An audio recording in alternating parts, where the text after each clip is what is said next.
Je suis de profession aide-soignante. J'ai travaillé principalement auprès des personnes âgées.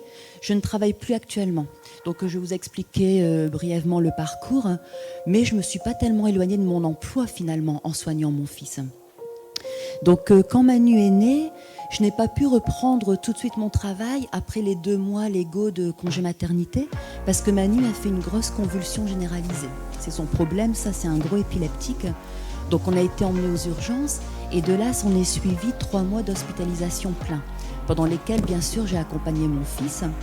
Donc entre-temps, comme j'étais en CDD, mon CDD a été rompu d'un commun accord si on veut, de toute façon j'avais pas tellement le choix.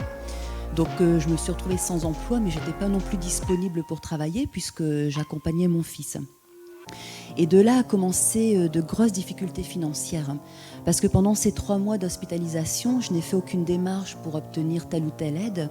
Parce que d'abord, je n'étais pas au courant de tout. Et donc pendant ce temps-là, comme tout le monde, le loyer, les charges, mon prêt voiture découlaient tous les mois. Mais seulement, il n'y avait pas de rentrée d'argent. Donc j'ai commencé à m'endetter. Au terme des 3 mois d'hospitalisation, quand on est rentré à la maison, j'ai fait une demande de RMI, qui est l'actuel RSA, c'est un minimal social. Mais bon, ça a été quand même la galère. Donc ce RMI m'a permis de payer mes charges, mon loyer, mais ne nous permettait pas de manger. Et en fait, par la force des choses, je me suis retrouvée au Resto du Cœur, avec une honte, mais une honte incroyable dans le cœur, parce que je savais que tout ça existait, je trouvais ça bien, mais en gros, c'était pas pour moi. Parce que moi, je travaillais depuis l'âge de 19 ans. J'ai la chance d'être dans une branche où il y a du travail, il n'y a pas de chômage, donc j'avais mon travail assuré pour toute ma vie. Et hors de question d'aller au Resto du Cœur. Mais c'était sans compter les accidents de la vie. Et en fait, je me suis retrouvée là, ça a été quand même une période extrêmement pénible.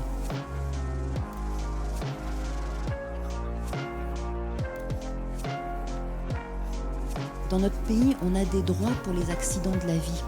Mais seulement, personne ne m'a dit ce qui existait. Et moi, je ne suis pas allée à la pêche puisque je ne savais pas ce qui existait. Donc, qu'est-ce que j'allais demander ? Et ce que j'aimerais bien, en fait, c'est que souvent, quand on a un enfant malade ou un conjoint, on passe par la case hôpital. Et à l'hôpital, il y a une assistante sociale. Ce qui serait bien, c'est que les membres de l'équipe ou la cadre de santé aillent voir l'assistante sociale et que cette personne vienne à la rencontre des parents pour leur expliquer, voilà, vous êtes dans telle situation, vous pouvez prétendre à ça ou ça. Et peut-être que si on m'avait... Parce qu'en fait, pour un enfant lourdement handicapé, on a droit à l'AEH, l'allocation de l'éducation de l'enfant handicapé, qui autrefois, à l'époque où Manu est né, s'appelait l'AES, allocation d'éducation spéciale. Donc j'aurais pu y prétendre, et ça m'aurait peut-être évité de passer par toute cette mendicité où je suis passée, où ça a été vraiment assez pénible.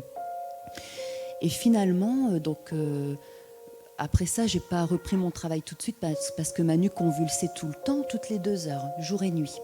Donc je suis restée avec lui.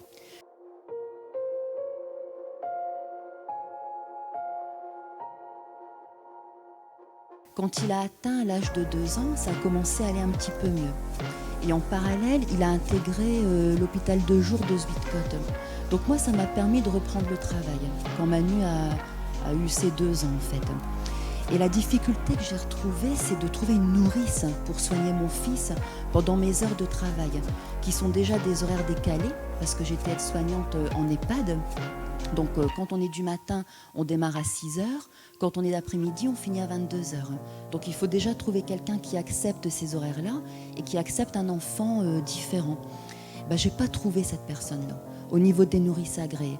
J'en ai contacté une trentaine sur le Dunkerquois et personne n'a pu prendre en charge mon fils, soit parce qu'elles n'avaient pas la place ou, comme certaines m'ont dit, elles avaient peur du handicap, des convulsions, de gérer avec le Valium. C'était un peu compliqué, ce que je peux comprendre. Donc j'ai dû me tourner vers des nourrices au black, qui étaient toutes formidables, parce que j'en ai connu quelques-unes, que je considérais comme des secondes mamans pour mes enfants, mais j'avais pas de remboursement CAF. Donc ça a été un coût supplémentaire sur mon salaire pour payer ces nourrices au black, qui étaient formidables, mais qui coûtaient cher. Donc ça, c'est un peu dommage.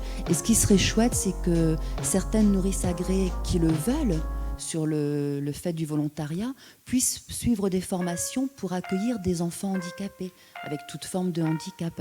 Mais ça, je ne sais pas si ça existe. Et donc j'ai repris mon travail. Financièrement, ça a été mieux au bout de quelques mois, puisque j'avais mon salaire. Et entre-temps, au moment où j'ai repris mon travail, quand Manu a eu 2 ans, la neuropédiatre m'a parlé de cette allocation de l'enfant handicapé. J'en ai fait la demande, j'ai eu le 2e complément. Donc ça, plus mon salaire, ça nous a permis de remonter la pente. Seulement, c'était quand même difficile parce que Manu ne dormait que 3 heures la nuit, de 23h à 2h du matin. Il pleurait beaucoup le reste du temps, donc il fallait s'en occuper. Et moi, ayant un travail qui est fatigant quand même, aide-soignante, j'ai tenu quelques années.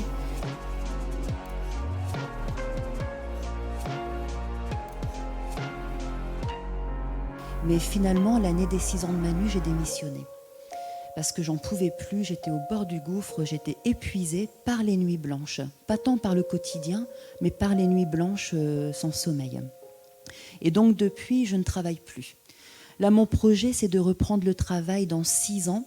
Quand Manu aura 20 ans et qu'il rentrera à l'internat en masse, ça me dégagera du temps pour reprendre mon travail. Et comme je suis censée aussi travailler les week-ends, Manu rentrera à la maison les week-ends où je ne travaillerai pas. Et quand je travaillerai, je demanderai à la masse un accueil exceptionnel de ce week-end. Et juste pour finir, j'ai tenté de reprendre mon travail l'année dernière. Donc je suis allée un peu au culot pour chercher du boulot. Après, on est dans une branche où il y a du travail, donc j'ai cette chance-là. Et j'ai obtenu un remplacement dans une masse qui accueille des adultes handicapés, un remplacement de 10 nuits que j'ai accepté. Mais finalement, j'ai pas tenu le coup non plus, ça a été un échec. Donc c'est un peu malheureux parce qu'il y avait du travail, mais j'ai pas tenu physiquement le coup parce que après ma nuit de travail, quand je rentrais à la maison, j'attendais qu'une chose, c'était d'aller me coucher et il fallait s'occuper de Manu. Donc c'était vraiment épuisant, pareil par le manque de sommeil. Et donc j'ai pas renouvelé mon remplacement en fait.